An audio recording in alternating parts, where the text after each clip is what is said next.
cave loomed before us, a gaping maw in the heart of the ancient forest. Its entrance was shrouded in darkness, an ominous portal to the unknown. We were young and foolish, my friends and I, driven by the thrill of adventure and the desire to uncover the secrets of the earth. As we ventured deeper into the cave, the scent of damp earth and decay grew stronger, clinging to our clothes and skin like a sinister presence. It was as if the very air was alive with malevolence, warning us of the horrors that lay ahead.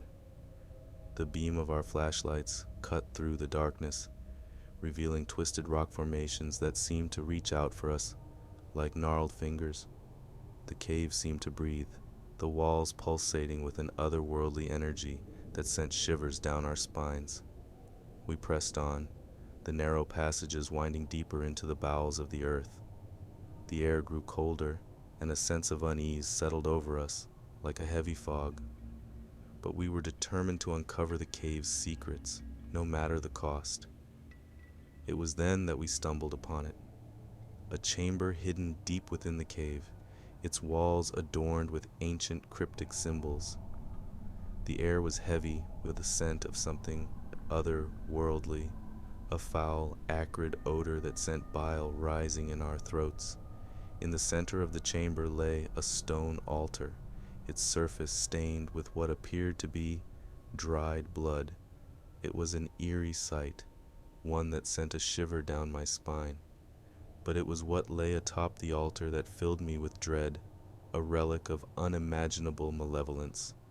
It was a book, a tome of ancient, forbidden knowledge, bound in leather that felt cold and clammy to the touch. Its pages were filled with inscrutable symbols and incantations, a language that seemed to defy human comprehension. My friends and I gathered around the altar, our curiosity outweighing our fear. We should have known better, should have turned and fled, but the allure of the book was too great to resist. As we touched it, a surge of energy coursed through us, binding us to the ancient evil that had been awakened. The cave seemed to come alive, its walls pulsating with an eerie light. The symbols on the altar glowed with an otherworldly intensity, casting grotesque shadows on the chamber's walls. The scent of decay grew overpowering, choking us with its foulness. As we began to chant the incantations from the book, a feeling of dread settled over us, a realization that we had unleashed a force beyond our control. The cave trembled, and the ground beneath us shook as if in protest. And then it appeared, an entity of pure darkness, a swirling vortex of malevolence that defied all reason. Its eyes, if one could call them that, were voids of infinite darkness, and its presence radiated an aura of terror that threatened to consume us. My friends and I tried to flee, to escape the chamber and the horrors we had unleashed, but it was too late.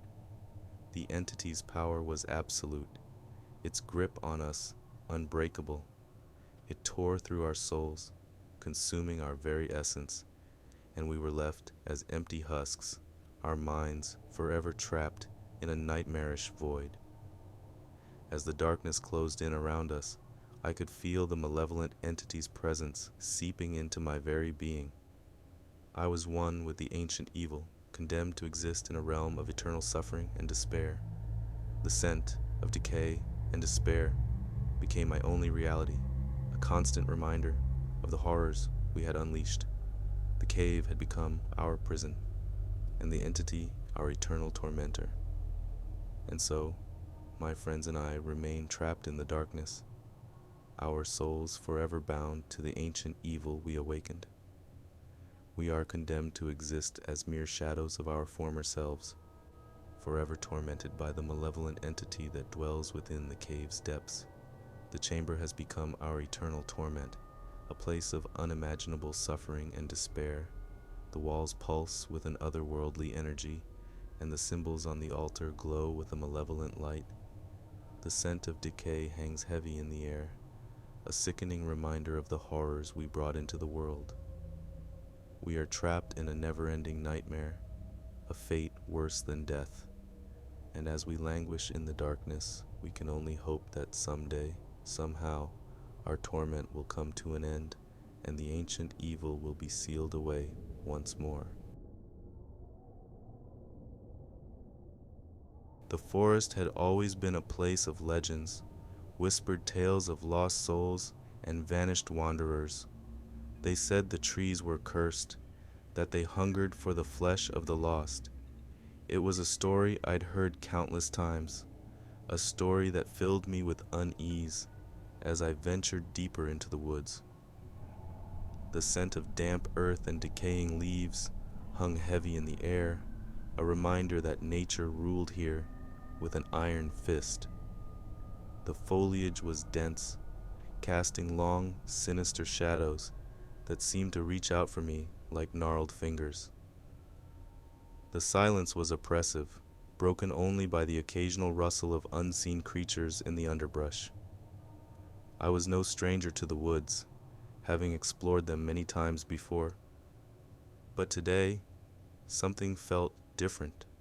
Something felt wrong. The stories of the cursed trees weighed on my mind, a nagging doubt that refused to be ignored. As I ventured deeper into the forest, the path grew increasingly obscured, as if the very woods themselves were conspiring to lead me astray. The air grew colder, and a sense of unease settled over me like a heavy fog. But I pressed on, determined to uncover the truth behind the legends. It was then that I stumbled upon it, a clearing hidden deep within the forest, a place where the trees grew close together, their branches intertwining like skeletal fingers. The air was heavy with an otherworldly scent, a foul, acrid odor that sent shivers down my spine. In the center of the clearing stood a single tree, unlike any I had ever seen. Its trunk was twisted and gnarled, its branches hung low like the limbs of a hanged man, but it was the leaves that filled me with dread. Each one was a deep blood red, like a stain against the backdrop of the forest. As I approached the tree, I could feel a malevolent presence emanating from it, a darkness that seemed to reach into the very depths of my soul. It was as if the tree itself was alive, as if it were watching me with eyes that burned with an unholy fire. I reached out to touch the tree, and a searing pain shot through my hand. I cried out, stumbling back, my heart pounding in my chest. The tree seemed to come alive, its branches writhing and twisting as if in response to my touch. And then, from the depths of the forest, I heard it, a low, mournful groan, a sound that sent a chill down my spine. It was as if the very woods were alive, as if they were warning me to leave this cursed place. But I couldn't turn back now. I was drawn to the tree, to the darkness that seemed to radiate from it. It was as if I were under a spell, unable to resist its sinister allure. As I reached out to touch the tree again, I felt a presence behind me, a shadowy figure that seemed to materialize from the very air itself. I turned to see a figure cloaked in darkness, its eyes burning with an unholy fire. It was then that I realized the truth.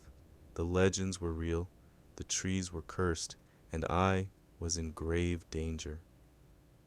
The figure reached out to me, its touch like ice, and I knew that I had to escape, to flee this cursed place before it was too late. I ran, my heart pounding, the scent of fear and decay clinging to me like a second skin.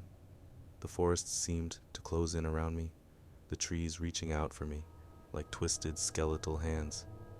I could hear them whispering, their voices like a chorus of the damned.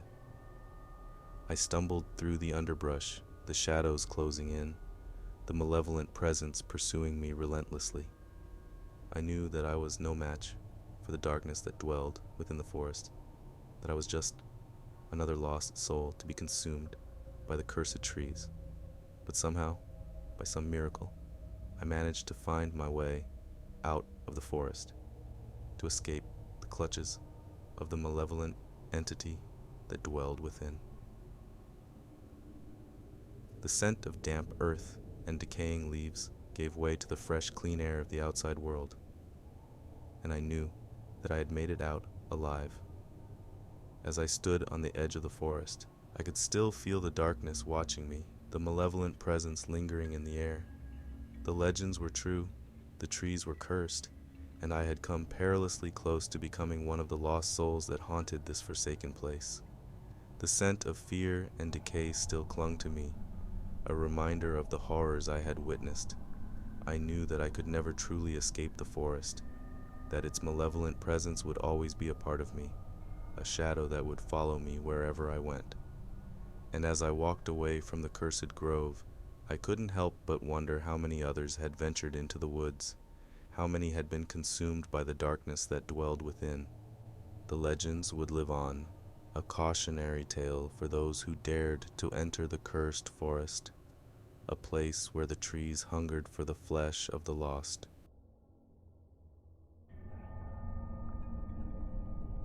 The day started like any other. My morning routine, a blur of hurried footsteps and jingling keys.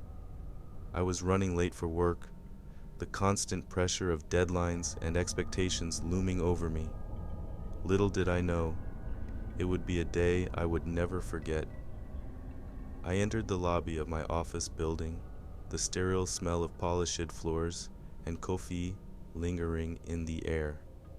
The elevator doors stood open, a silent invitation to escape the mundane reality of the workday. I stepped inside, joining a group of strangers, our eyes avoiding each other's as if to maintain some semblance of privacy in the confined space. The scent of anxiety clung to the elevator, a palpable tension that hung heavy in the air. We exchanged awkward smiles, our collective discomfort evident as we waited for the doors to close. But as the seconds ticked by, it became apparent that something was wrong. The doors refused to budge, and the familiar hum of the elevator remained ominously absent. Panic began to bubble up within me, the scent of fear slowly replacing the once stale office air. I looked around, noting the unease mirrored in the eyes of my fellow passengers. The building's intercom crackled to life, a disembodied voice apologizing for the inconvenience and assuring us that help was on the way. But as the minutes stretched into hours, the atmosphere inside the elevator grew increasingly oppressive.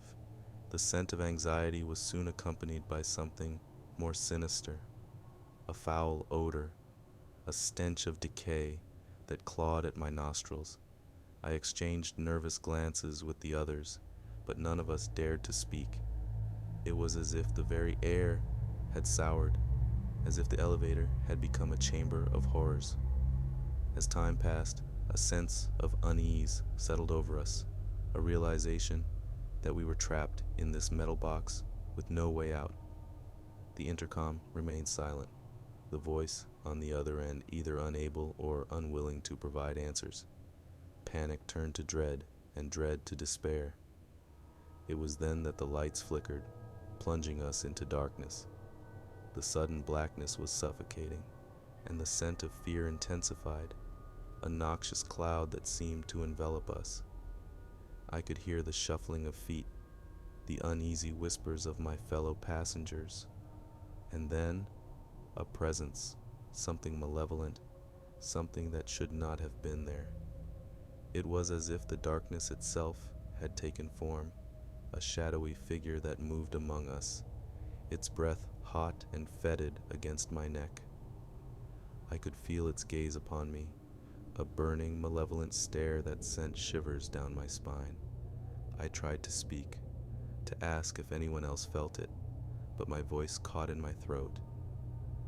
The others were similarly paralyzed, their faces etched with terror. The scent of decay grew stronger, and I realized that the malevolent entity was drawing closer, its presence filling the elevator like a noxious gas. I could hear its whispered words, a sinister litany of threats and promises that sent a chill through my very soul.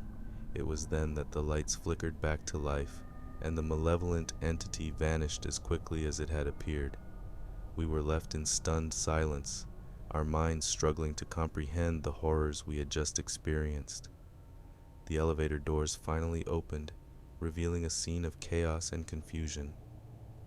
Emergency personnel rushed to our aid, their voices a soothing balm to our frayed nerves. We stumbled out of the elevator, our senses still reeling from the ordeal. As I stepped into the lobby, the scent of fear and decay slowly began to dissipate, replaced once more by the familiar aroma of polished floors and coffee. It was as if the malevolent entity had never existed, as if it had been nothing more than a twisted figment of my imagination. But I knew the truth, as did the others who had shared that harrowing experience.